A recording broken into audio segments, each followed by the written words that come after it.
See you at the top. Introduction. Ralph Waldo Emerson once said, "What lies behind us and what lies before us are tiny matters compared to what lies within us." Where are you in your life right now? Do you think you have reached the top of your abilities? Do you think you are the best that you can be? Maybe you feel like you're not getting the most out of life. This book is perfect for you. Sometimes we see people we know and we say to ourselves, if I can just be like that, if I could just have that, I will be successful. This is a negative way of thinking. Right now, you have everything that you need to be successful. You have your own self and you have what it takes to be on the top. There's a popular story of a dying old man. As he lies weakly on his deathbed, he finds out that his house is actually built on a gold mine. All his life, the old man had been living in that house, not knowing about the riches that were underneath. Riches that he actually owned. Don't be like the old man. The goal of this book is to help you tap into your potential. It's to help you take action. It's to help you maximize your abilities so that you and the people around you can live a better life. Imagine that you're at the bottom of a staircase. You want to reach the top. There at the top is the door to tomorrow. It leads to happiness, wealth, peace, security, good health, and plenty of opportunity. Of course, you want to get there. However, the elevator is out of order. There is no quick way to reach the top. Instead, you must take all the steps. You will learn them one by one. The first step is self-image. The second step is relationship with others. The third step is goals. The fourth step is attitude. The fifth step is work. And finally, the sixth step is desire. It's time to take your first step. Your journey to reach the top starts now. Garbage dump thinking. There is a gold mine within you. There is a kind, smart, talented, and successful person hiding. Maybe the reason why you're not at the top is because of garbage dump thinking.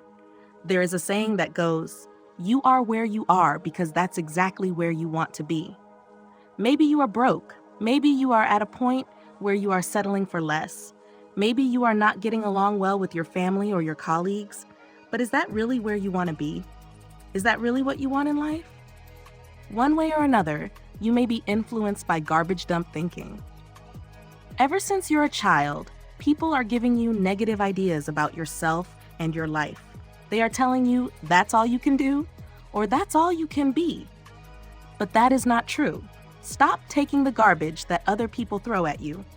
Whatever your background is, the only thing that matters is what you do and where you are headed. You cannot blame your parents, your relatives, your boss, or your community for what is happening to you. There was once a big garbage dump in a busy city. For 100 years, people dumped all their garbage there. Year after year, massive amounts of garbage were accumulated in it. One day, some progressive citizens saw something different in the garbage dump. Something changed in the way they see it. The citizens had a new perspective of the lot. They started seeing it as a space for a grand shopping center. And that's what they built. The people stopped dumping their garbage and they started filling it with good soil until there was a solid foundation over all that garbage. In a few years, that garbage dump became the most magnificent shopping center they'd seen. It was big, bright, and filled with all the beautiful products. The place most hated in the city became the most loved. All the people did was get rid of their old thinking. Right at this moment, all that garbage you carry is already part of your past. None of it matters. You can take this day as the first day of the rest of your life. The black balloon. You have what it takes. You are cut out for this. Your success and your dream life start with you. Do not doubt yourself or make any more excuses. Do not wait for the big break to happen to you. The life that you've always wanted will be yours if you just believe in what you can do. There was once a man who sold balloons in New York City. When no one bought any, he released one balloon to attract customers. True enough, people came to him when they saw a balloon floating in the air. The man chose a different color every time. Sometimes it was white, sometimes it was red, or sometimes it was yellow. Suddenly, one little Negro boy approached the salesman. The boy tugged at his sleeves and asked, "Mister, if you released a black balloon, would it go up?" The man looked at the little boy with sincerity and understanding. He replied, "Son, It's what's inside those balloons that make them go up. No matter who you are and where you are in life right now, you should know this. It's what's inside you that will make you go up. The first step, self-image. The journey to the top really begins with yourself. It's cliche, but it's true. If you do not believe in yourself, then how can you expect others to believe in you? The first step is to get rid of your negative self-image and build your positive self-image. You must see yourself in a different light.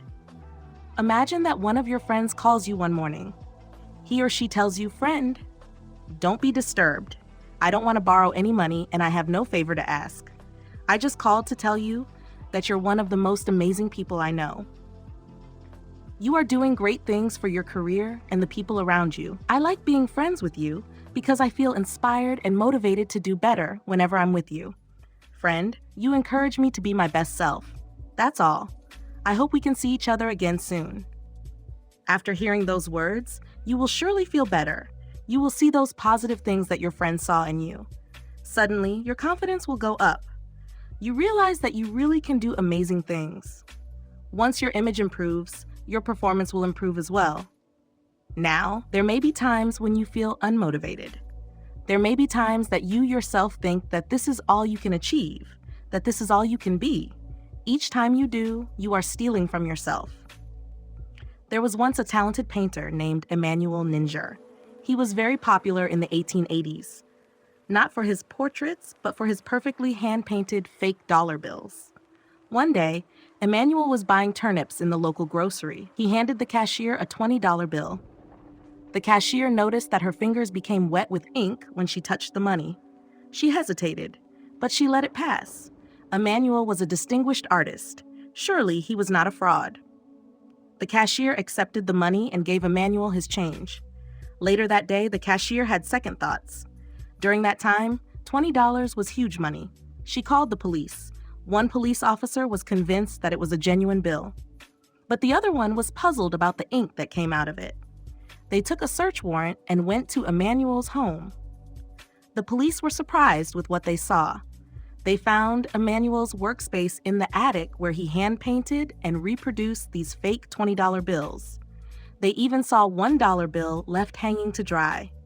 Emmanuel was an expert artist. He was so good that he could replicate a $20 bill with his masterful brushstrokes. On that day, Emmanuel was arrested. The controversy caused his artwork to be sold for $5,000 to $16,000 each. If Emmanuel had put all that time and effort into painting more portraits, he would have made lots and lots of money. He would have been even more successful. But Emmanuel chose to use his extraordinary talent for something else.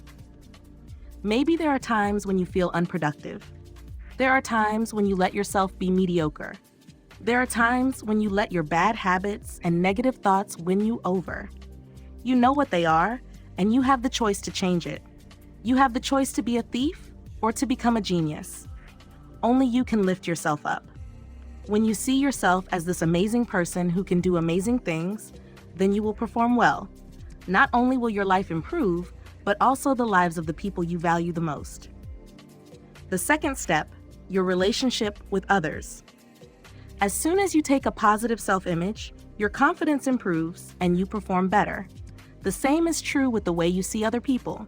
If you try to see the good things in a person, you will treat him or her better. And because of that, they will be good towards you and they will improve. Whether it's your child, your neighbor, or your colleague, you will enjoy a better relationship with them if you change your perspective. Even if you don't get along well with the person, do your best to see their positive side. You will see that slowly the situation gets better. Once there was a businessman rushing towards the subway. He dropped $1 into a cup of an old man selling pencils. When he entered the train, the businessman had second thoughts and went back to the sidewalk.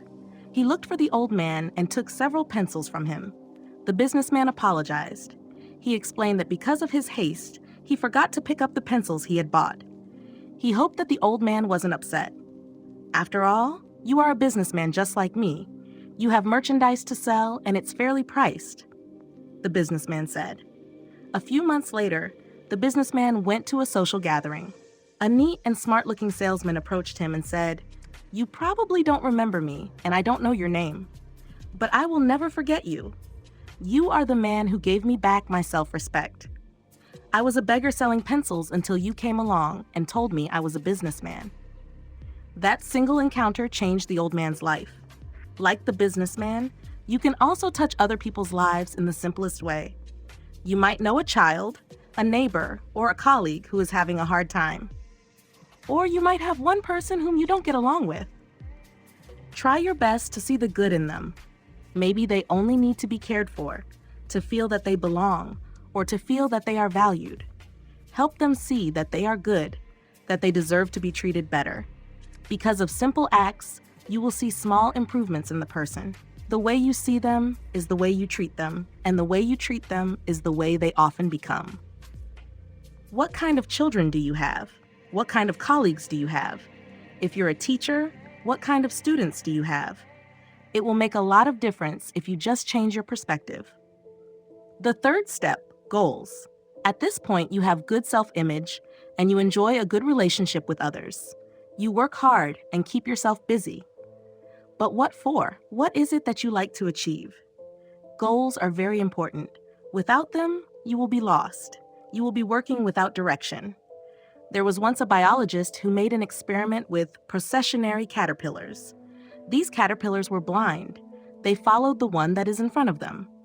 The biologist arranged them in the rim of a flower pot, one caterpillar after another. They formed in a way that the first caterpillar touched the last one.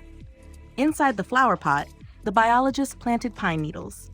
That was the favorite food of processionary caterpillars. But round and round, these creatures go on the rim of the flower pot. Not one of them touched the pine needles. Minutes, hours, days, and nights go by. The caterpillars kept on making their circles. After 7 days and 7 nights, the caterpillars dropped dead. They died of hunger and exhaustion. They did not know about the pine needles standing nearby. You may be like the caterpillars sometimes. You're always busy, and you follow the activities of people around you. Maybe you have no reason for doing what you do, aside from the fact that everyone else does it. This is a wrong way of thinking. This will certainly not lead you to the top. J.C. Penney once said, "Give me a stock clerk with a goal, and I will give you a man who will make history. Give me a man without a goal, and I will give you a stock clerk." Whoever you are and whatever you do, you must have goals. If you don't have a goal, you're like a football player wandering around the field. But if you have a goal, all your actions are directed to it. Everything that you do is full of purpose and meaning. Goals require you to make the most out of every minute. It unleashes your willpower. Famous athletes gain their reputation because they always have a goal. More importantly, they challenge themselves to do better every time. Roger Bannister is a professional runner. One day he set this goal for himself. "I'm going to run 1 mile in 4 minutes." His coach told him that his best record was 4 minutes and 6 seconds. "I figured it out scientifically, and I doubt if that record will ever be broken." The coach said, "You run a 4-minute mile? Why, your heart will come right out of your body. You can't do it." The doctor said, "Everybody thinks that the 4-minute mile was just beyond human capacity." But Roger was never discouraged. He put his mind to the goal, and he did it. Roger was the first runner who did the 4-minute mile. The fourth step, attitude, good income, fulfilling career, loving family, good health, happiness, and the respect of other people. All of these can be yours if you have the right attitude. In any situation, you have the choice to react positively or negatively. It's your choice to do excellence or mediocrity. It's your choice to be an optimist or a pessimist. Attitude is the little thing that makes the big difference. It's like the second difference between the race winner and the first runner-up. It's like the 5-minute delay on a wall clock. Attitude is the difference between winners and losers. A mediocre student may only aim for good grades, but the excellent student aims for knowledge. A mediocre salesman may only aim for the quota, but the excellent salesman aims for better service. Once there was a group of men working on the railroad on a very hot day. A train slowly passed by. The men couldn't help but notice the last car was customized and air-conditioned. When the last car was in front of them, the window opened. "Dave, "Is that you?" the passenger said. The friendly man was actually referring to the leader of the crew, Dave Anderson. "Sure is, Jim. It's really good to see you," Dave replied. The two friends exchanged pleasantries with each other. Jim invited Dave to visit his home. Jim Murphy was the president of the railroad company. The crew was surprised that David knew him personally. When Jim's train left, Dave explained why he was good friends with the big boss. 20 years ago, Dave and Jim used to be part of the same crew. They worked on the railroads together. They built their friendship under the hot sun. But then, Dave worked for the $1.75 per hour, while Jim worked for the improvement of the railroad. One of them got to lead a crew, while the other got to lead the whole company. Dave settled for mediocrity, while Jim strived for excellence. The man with the right attitude reaped the rewards. The pessimist always says, "I'll believe it when I see it." The optimist always says, "I'll see it when I believe it." The pessimist makes excuses, while the optimist makes solutions. For the pessimist, the glass is half empty because he takes water out of it. For the optimist, the glass is half full because he puts water into it. In life, the difference between success and failure is often only an inch or two. Once, there are two realty agents who attended a party. General Motors was on strike at the time. It made a huge impact on the economy. For the pessimist man, it was the worst time to sell. People can't buy food, shoes, or clothes. They were definitely not interested in buying a house. "I haven't sold a house for so long. I'm afraid that I might go bankrupt." The pessimist kept rambling on his negative ideas. Then a newcomer arrived to lighten up the mood. The woman was also a realtor, but she was very optimistic about what happened. She said that many buyers contact her because the price of properties was cheap. The strike at General Motors was causing the prices to drop. The woman kept on helping her buyers find their dream house. "If this strike goes for 6 more weeks, that's all I would need, just 6 more weeks, and I could save enough money," the optimist woman said. They have the same situation, but the woman faces it with a smile on her face. Because of her positivity, good opportunities open for her, and so the optimist woman succeeds. 5th step, work. One employee was asked, "How long have you been working for this company?" The young man answered, "Ever since they threatened to fire me." Meanwhile, one employer was asked, "How many people are working for you?" The boss answers, "About half of them." It's funny how people want to quit, even if they had just started the job. Many people hate Mondays. Many people are not motivated to go to work. But this frame of mind will not get you to the top. Love your work, give it your extra effort, extra enthusiasm, and extra loyalty. You may think that you are underpaid or that you have a terrible boss, but do the hustle anyway. You may not be rewarded in your current job, but plenty of other good things will come your way. Once there was an errand boy named Charles. He never walked while doing errands for his boss. He ran all the time. That is how eager he was to get a raise. Charles was sure to get it. If his current employer would not give it to him, many other employers would be willing to. That was because they saw this hard-working young man always running around the streets. Who wouldn't want an employee like Charles? Arrive on time and face your work with enthusiasm. Do what is expected of you. In fact, do more than what is expected of you. How can you be paid more if you are not doing more? Your boss will probably tell you, "I will give you the raise you seek. It is to become effective when you become effective." The most successful people do not treat their work as work. They even enjoy it. They are very much involved with what they do, and they are proud of the progress they were making. John Nevin worked as a salesman of encyclopedias. He dedicated himself to his job. He loved his work, he loved his family, and he loved his job. The right perspective led him to success. John was lucky to have his job, but he made it so that the job was lucky to have him. He used to be a part-time salesman until eventually he became a managing director. Do you think John would have reached this far if he were unmotivated? The secretary cannot say to the boss, "Give me a raise and I'll improve my work." The salesman cannot say, "Make me a sales manager and I'll show you what I can really do." Rewards do not come first. That's just the way life works. Exert extra effort in your job and you will get extra in return. The 6th step, desire. You started your journey with a positive self-image. You begin to see the good in other people as well. You set up your clear goals and armed yourself with the right attitude. You commit yourself to work. At this point, you only need one more ingredient to be at the top. That is desire. Desire is what makes you perform at the highest level. It makes you go at full speed. It may be that the odds are against you, but with desire, you can make everything possible. Give it your all. Whatever you do, always aim for high performance. The biggest competition you will ever have is yourself. Do not put limits on what you can do. Desire is so powerful that it can transcend physical barriers.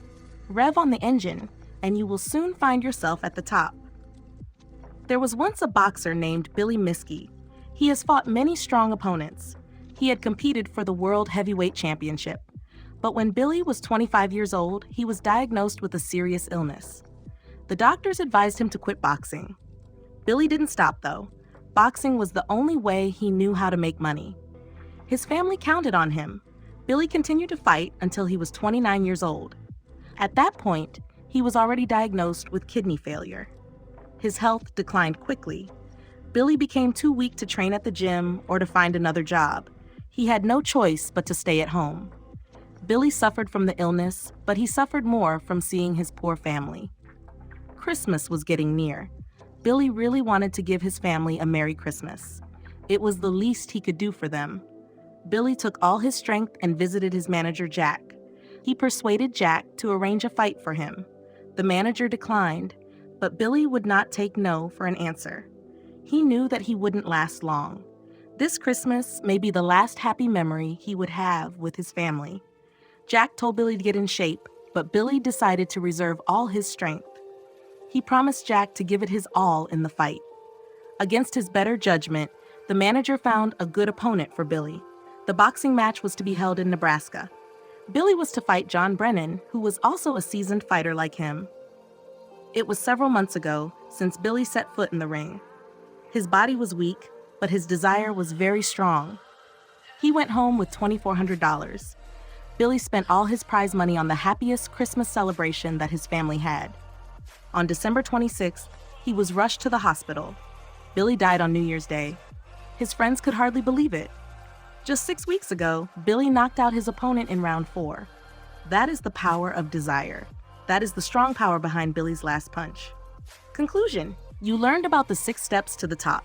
They are self-image, relationship with others' goals, attitude, work, and desire. Anyone can reach the top. There is no requirement of age, gender, education, or work experience. What you need to do is follow the steps. The door of happiness, love, riches, good health, and many opportunities will open for you.